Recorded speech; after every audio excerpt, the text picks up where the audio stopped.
Hello students, welcome to my YouTube channel. आज हम इस वीडियो में आपके लिए लाए हैं रस। रस का अर्थ, रस का शाब्दिक अर्थ है आनंद। रस का शाब्दिक अर्थ है आनंद। काव्य को पढ़ने या सुनने से जिस आनंद की अनुभूति होती है उसे रस कहा जाता है। रस का अर्थ श्रय धातु से माना गया है, जिसका अर्थ होता है जो बहता है, अर्थात जिस भाव के रूप में हृदय से बहता है वही रस होता है, उसी को रस कहते हैं। रस को काव्य की आत्मा या प्राण भी माना गया है। रस की उत्पत्ति को सबसे पहले परिभाषित करने का श्रेय भरत मुनि को जाता है। रस की उत्पत्ति सबसे पहले भरत मुनि ने की थी। उन्होंने अपने नाट्य शास्त्र में रस के 8 प्रकारों का वर्णन किया है। रस के प्रकार, रस के 9 प्रकार होते हैं। भरत मुनि के अनुसार रसों की संख्या 8 है। इन्होंने शांत रस को रस नहीं माना है और सूरदास के अनुसार रस 11 होते हैं। सूरदास ने रसों की संख्या को 11 बताया है और भरत मुनि ने रसों की संख्या को 8 बताया है। 9वां रस शांत है और 10वां रस वात्सल्य है और 11वां रस भक्ति है। रसों को नवरस भी कहा जाता है। रसों को नवरस भी कहा जाता है, जो इस प्रकार है: श्रृंगार रस, करुण रस, रौद्र रस, हास्य रस, वीर रस, शांत रस, भयानक रस, अद्भुत रस, वात्सल्य रस, भक्ति रस। अब है इनके स्थायी भाव। वह भाव जो स्थायी हो, अर्थात काफी समय तक बना रहे, उसे स्थायी भाव कहते हैं। किसे कहते हैं स्थायी भाव? जो कुछ समय तक बना रहे या अधिक समय तक बना रहे, उसे स्थायी भाव कहते हैं। और वर्तमान में इनकी संख्या 11 है। और स्थायी भाव, श्रृंगार रस का स्थायी भाव है रति और हास्य रस का स्थायी भाव है हास।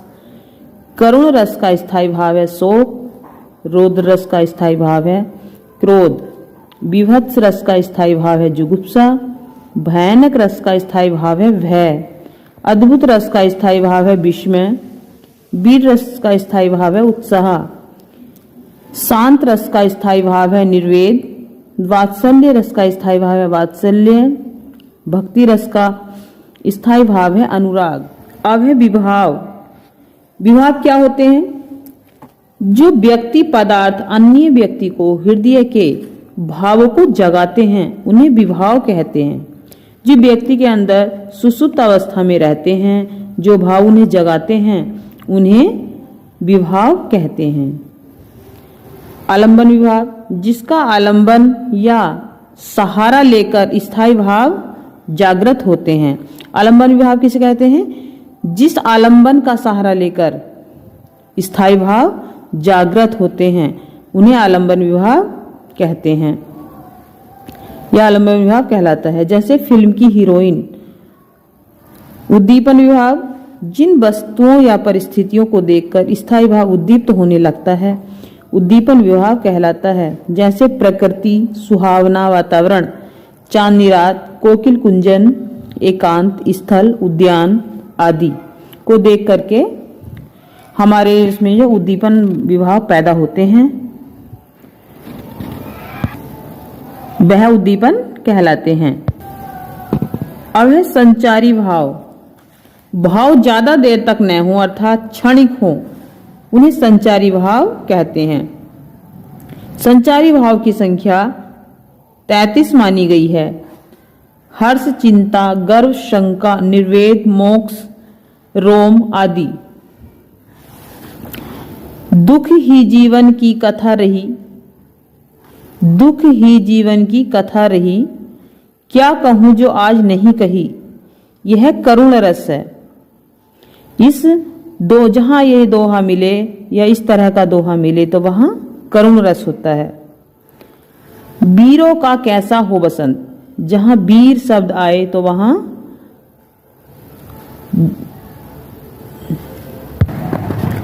वीर रस होता है। राम जपू राम जपू राम जपू बावरे, तो जहाँ राम को भजने का या जपने का जिक्र होता है तो वहाँ भक्ति रस होता है।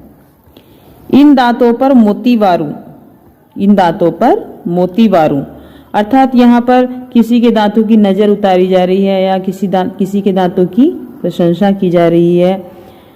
जैसे माता अपने बच्चे को देख करके उसे विभिन्न प्रकार के उलाहने देती है और उसे प्यार से निहारती है, तो वहां पर क्या होता है, वात्सल्य रस होता है। अब आगे है श्रृंगार रस। मेरे तो गिरधर गोपाल दूसरो न कोई, जाके सिर मोर मुकुट मेरा पति सोई। एक जंगल है तेरी आंखों में, जहां राह भूल जाता हूं। तो इसमें समय क्या है, श्रृंगार रस है। जहां इस प्रकार के दोहे मिलते हैं तो वहां क्या होता है, श्रृंगार रस होता है। श्रृंगार रस में नायक नायिका का मिलन होता है। आगे है वीर रस। खूब लड़ी मर्दानी वो तो झांसी वाली रानी थी। खूब लड़ी मर्दानी वह तो झांसी वाली रानी थी। तो यहाँ पर किसका जिक्र है, महारानी लक्ष्मीबाई का। और यमराज से भी युद्ध में प्रस्तुत सदा मानो मुझे, मामा तथा निजतात से भी युद्ध में डरता नहीं। जहां युद्ध का जिक्र हो तो वहां क्या होता है, वीर रस होता है। अब आगे है करुण रस। जिस बच्ची ने कुछ नहीं पाया था, क्रूर हाथी ने अभी उसे रुलाया था। ए मेरे वतन के लोगों, जरा आंख में भर लो पानी, जो शहीद हुए हैं उनकी जरा याद करो कुर्बानी। जहां पर किसी के रोने का या दुख का जिक्र होता है तो वहां करुण रस होता है। आगे हास्य रस। हाथी जैसी देह, गैंडे जैसी खाल, तरबूजे जैसी खोपड़ी, खरबूजे जैसी गाल। जहां कोई विभिन्न अलग कुछ दिखाई दे तो वहां पर हास्य रस होता है।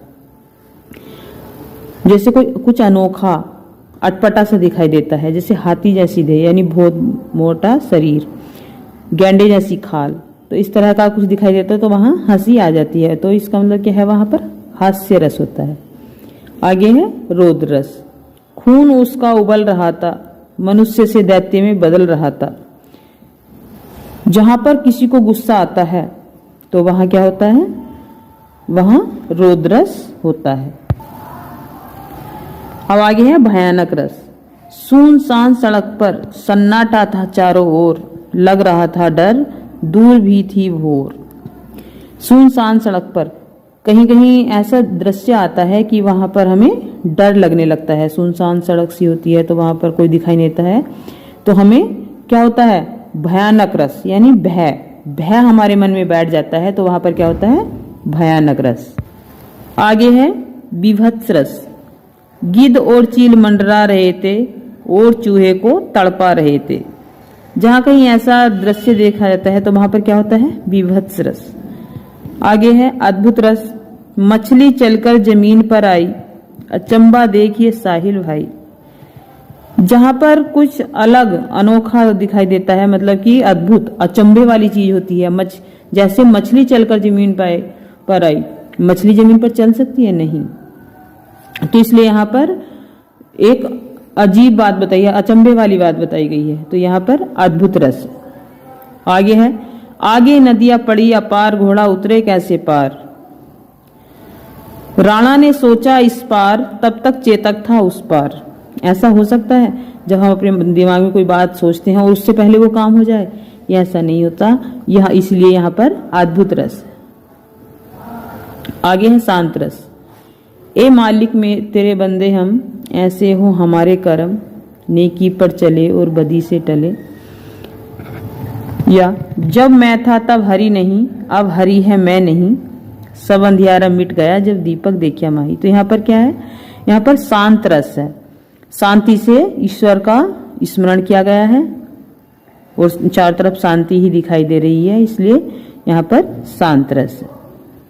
आगे है भक्ति रस।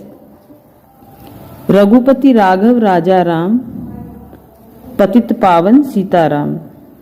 तो यहाँ पर रघुवीर जी की यानी राम जी की महिमा का वर्णन किया गया है, इसलिए यहाँ पर क्या है, भक्ति रस। अब आगे है वात्सल्य रस। मैया मोरी मैं नहीं माखन खायो, मैया मैं तो चंद्र खिलौना ले हो। यहाँ पर कृष्ण जी छोटे से हैं और वे अपनी मम्मी से, अपनी माता से कह रहे हैं कि मैया मोरी मैं नहीं माखन खाऊं, कि मैं माखन नहीं खाऊंगा और मैं चंद्रमा को खिलौना समझ लेता है और कहता है कि मैं चांद वाला खिलौना ही लूंगा। तो यहाँ पर वह अपने बच्चे को बार बार मना रही है, तो इसलिए यहाँ पर क्या है, वात्सल्य रस।